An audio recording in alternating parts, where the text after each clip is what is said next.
We have never known absolute selfishness actually. Everything that is done is always mixed. Me and the world both exist together. For example, simple example, you are standing in front of the mirror and you are combing yourself, whatever, you are looking at yourself.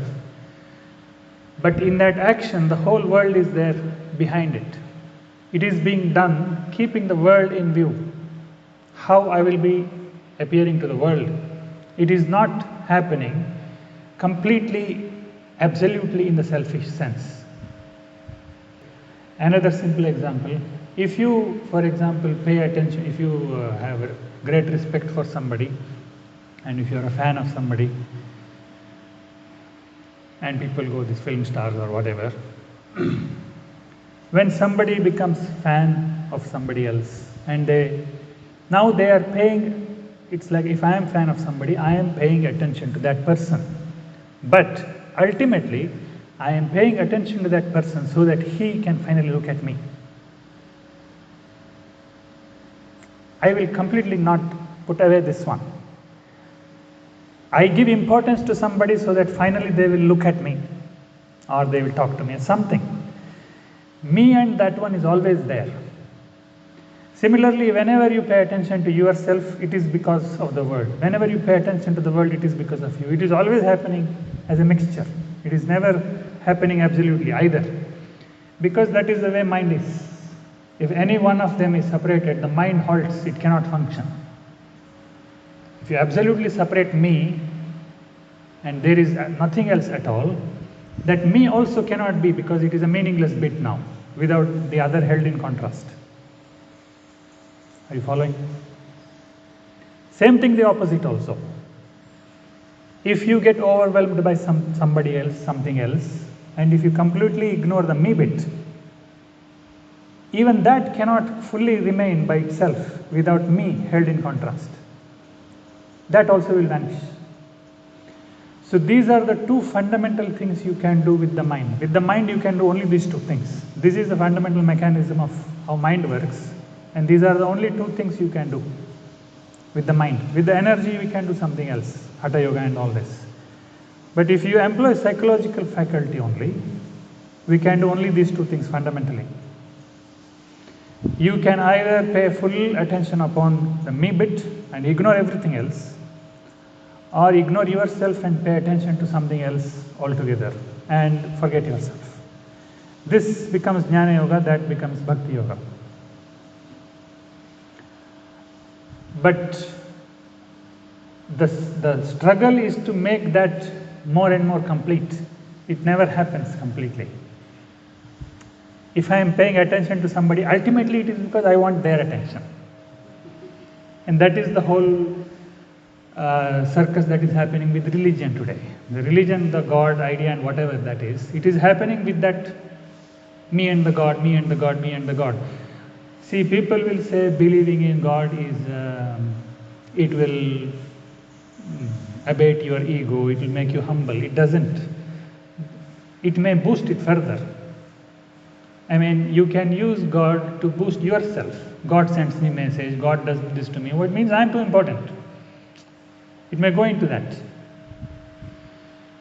So if the mechanism is not understood, devotion won't happen, then belief will happen, and it will only increase the mental drama. It will gear it up further. So devotion works like that, where you ignore yourself and something else becomes significant in your life. So if you look at the words like upasana, that is what it indicates. Upasana means I am sitting near somebody else, something else. In my life, I have myself become secondary. In my mind, I have myself become secondary. Otherwise, I am the hero of my mind, no, my life. I am the main character. So when that becomes secondary, something else becomes significant, then that is devotional path. You can intensify it, and then take it to its peak where I forget myself fully. That is the path of devotion. If you do the reverse, it becomes Jnana Yoga, self-inquiry. And if you have to do self-inquiry, you will have to ultimately ignore everything else. You cannot consider something outside of you as the ultimate. The moment that is there, your whole attention will not come to the me bit. It will be a hindrance somewhere. So that basically, if you have to classify human beings, there are generally, most fundamental classification, these are the two temperaments. One ignores everything else, pays attention to itself. You can say it is more of masculine approach.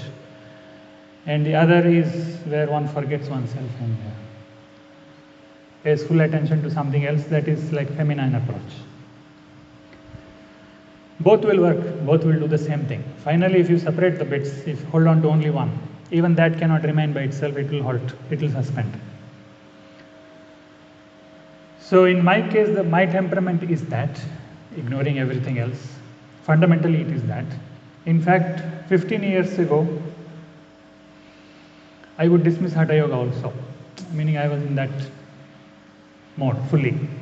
I would make fun of every practice, I would make fun of everything. I was at Prashanti at that time.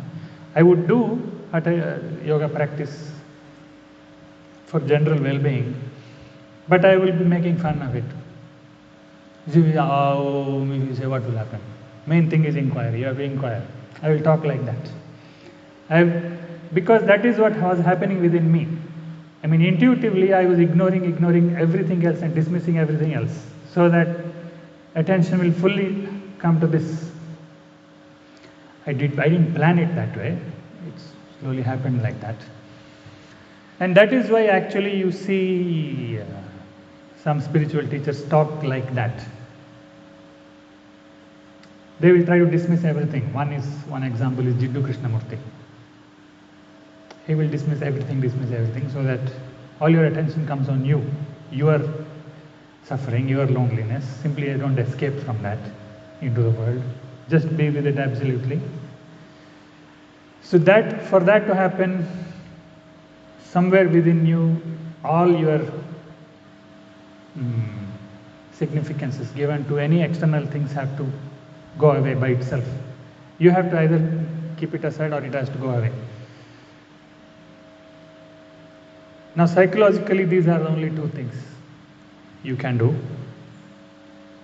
and it depends on your temperament, which one suits you.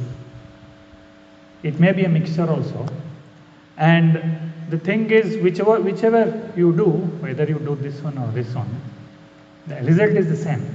You are finally suspending that entire data processing. It will suspend. You are like pulling the main switch, pulling the plug. You are switching off the main switch. The end result is the same. And when one happens, the other also will happen.